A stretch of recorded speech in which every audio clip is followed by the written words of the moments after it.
everyone, this is Sherry. Welcome to my channel for Auntie Recreates, and today I wanted to do a video response to Kitty Scrapper.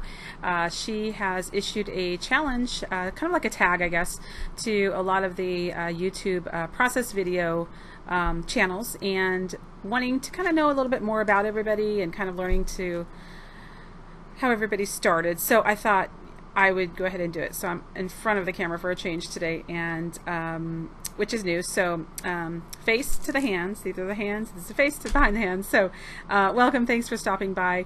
And so I wanted to jump right in and get to the questions. She's got 7 questions that I'm going to try to answer for you, and hopefully will kind of give you a little insight how I started. And I love the YouTube community. Let me just say, Kitty Scrapper, Nancy, you have a lot of followers, because I have seen everywhere on YouTube is video response to Kitty Scrapper's tag. So everybody is jumping on the bandwagon, so I couldn't be left out, because you know I want to be included. So I had to go ahead and jump in and respond to that. I had to get a new webcam because the camera in my laptop was fried for whatever reason. So anyway, let me get to the questions. I tend to ramble because I like to talk. I'm a social person. I like to talk. So I hope I don't go too far off track here. So let me get started. First of all, first question is, why did you start your channel, and how did you start doing process videos? And I started doing process videos last year. I want to say, I think it was in October, November, when I did my first one. And I had been watching process videos for a long time. I have always loved watching process videos. I got started, I don't even remember how I stumbled upon them. Maybe from 2Ps, you know, when they were doing the videos. I found Mercy Tierra. I was hooked. Who didn't start with watching Tracy, right? So I watched Tracy like all of her videos, and I just waited for more to be loaded. And then I stumbled on to Nicole Jones, who has an amazing channel, and joined her Facebook group, and it kind of just grew from there.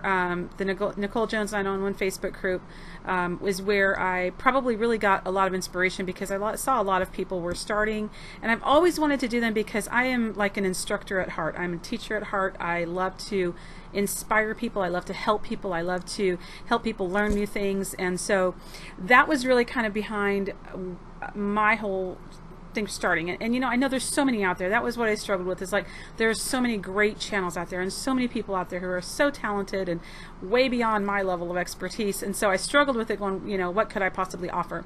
But I know that's the wrong way to look at it too. And so, you know, I wanted to start doing it because it's something that I enjoy. It is a hobby for me. And so I just basically thought, you know, I'm going to take the step. I'd been thinking about it for a few months. Didn't really know how to get started as far as the equipment I needed. And I just jumped in and I started. I started with a video camera that I had.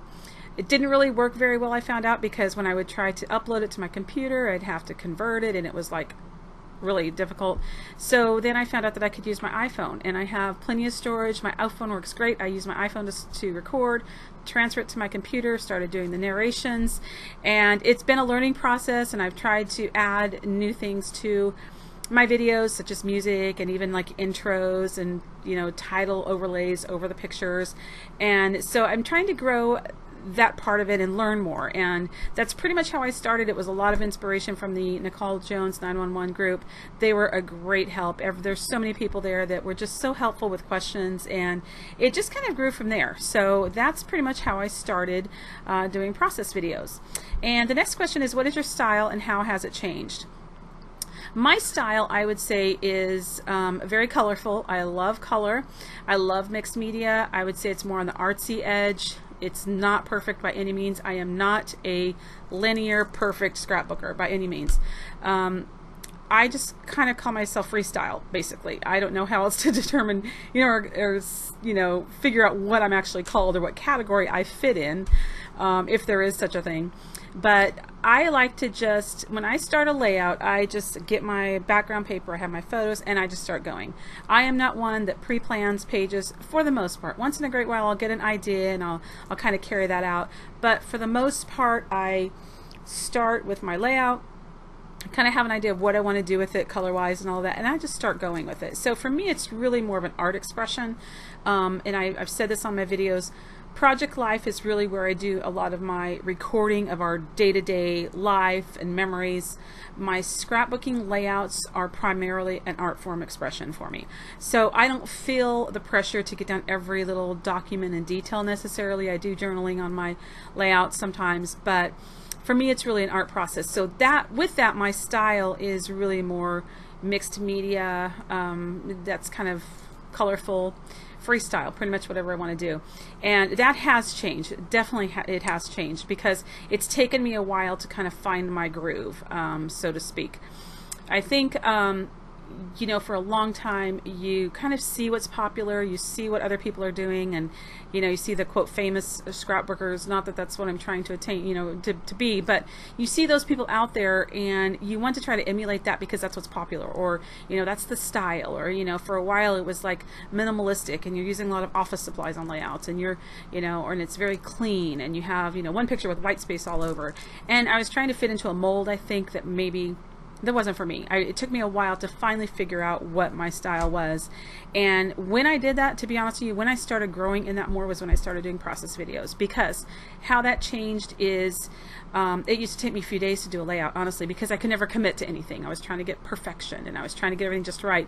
So when I pushed myself to do process videos, I was on a time limit, and I had felt like I had to get, you know, so much done in an amount of time, and I was trying to get that video completed. And so when I started doing that, and I know that sounds crazy because I've been scrapbooking literally, you guys, probably when I don't even want to say how many years, because some of you were probably like little babies or kids. So I've been scrapbooking that long, and it's just taken me so long to really figure out what my love is and what my flow is.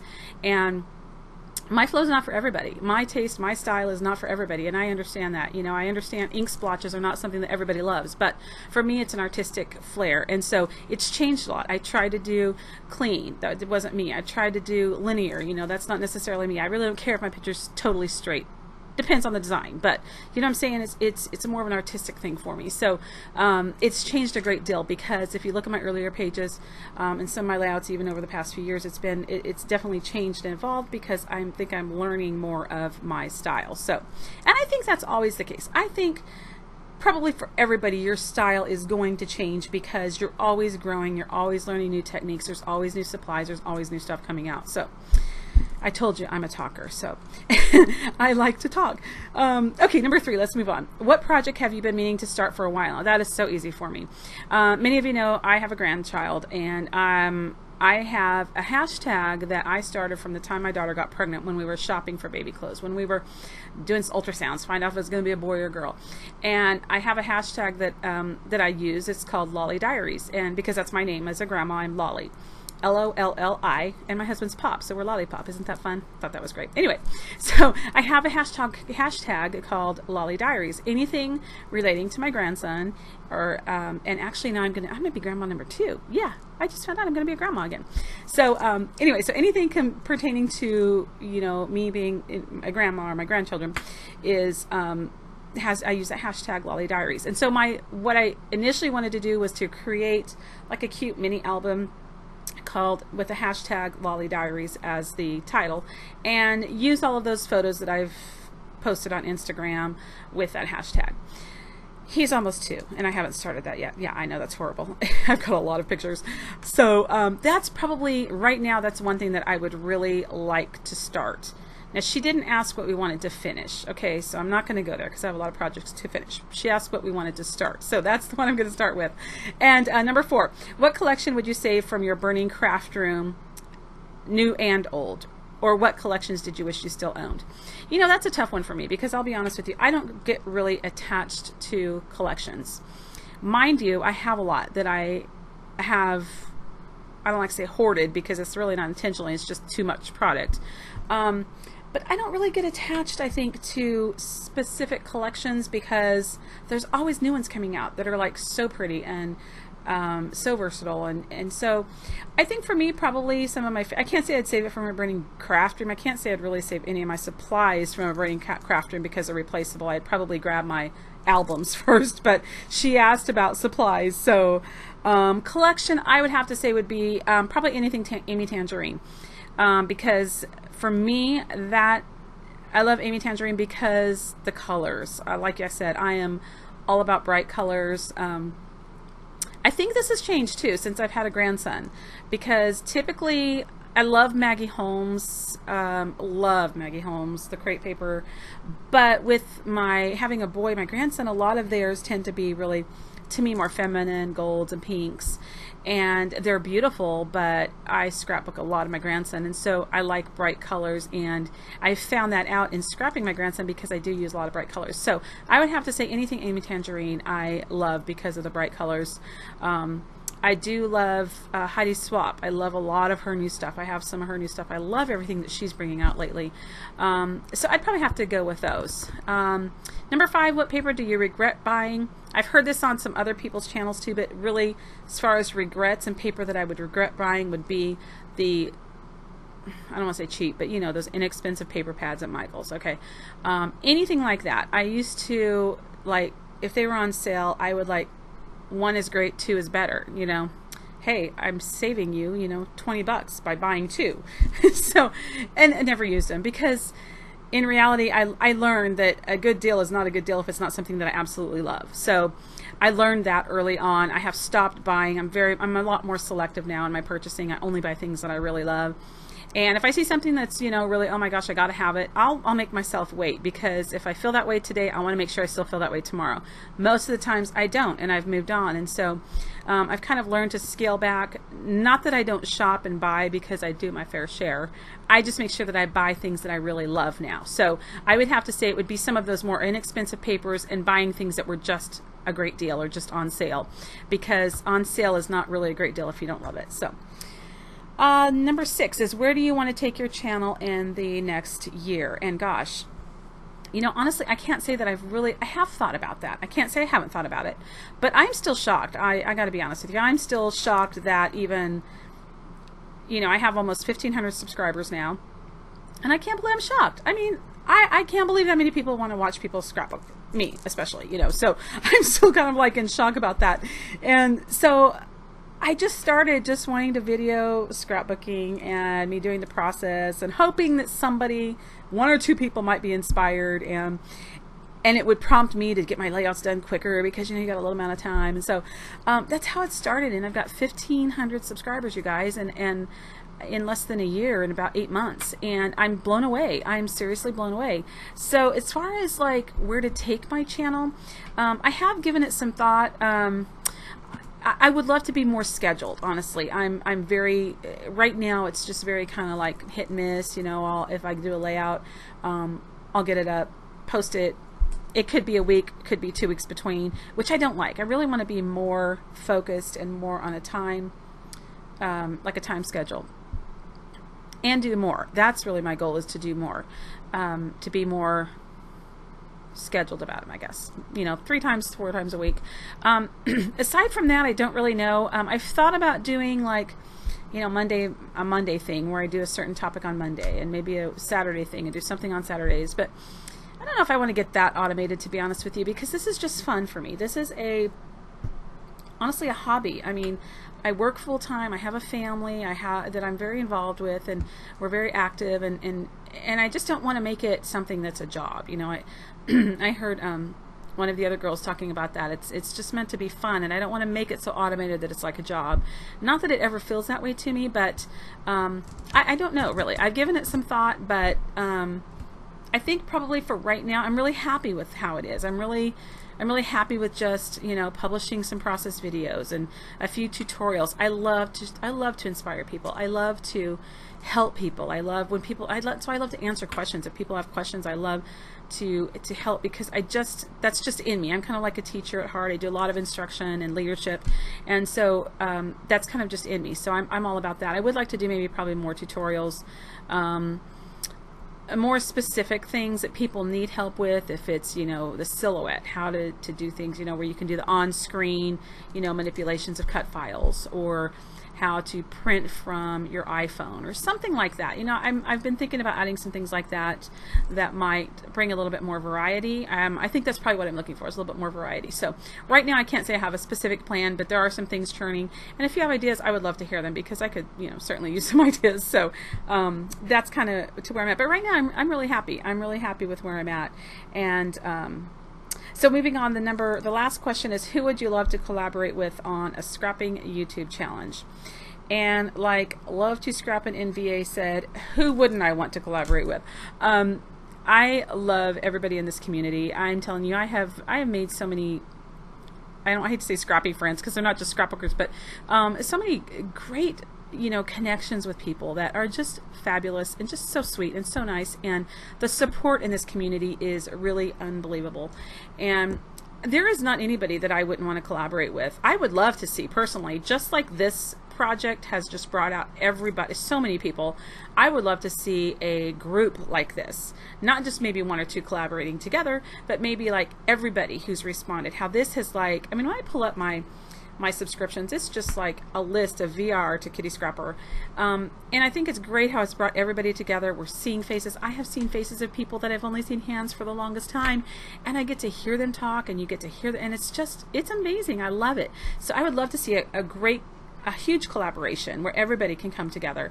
I've been a part of a couple of those. I've had, I was a part of one that Edith was involved in with the My Favorite Things vlog, like a vlog hop. There was also one recently called But It's So Pretty. There was several YouTube channels that were involved in that, on, you know, creating a layout. That was a great collaboration that we just did recently.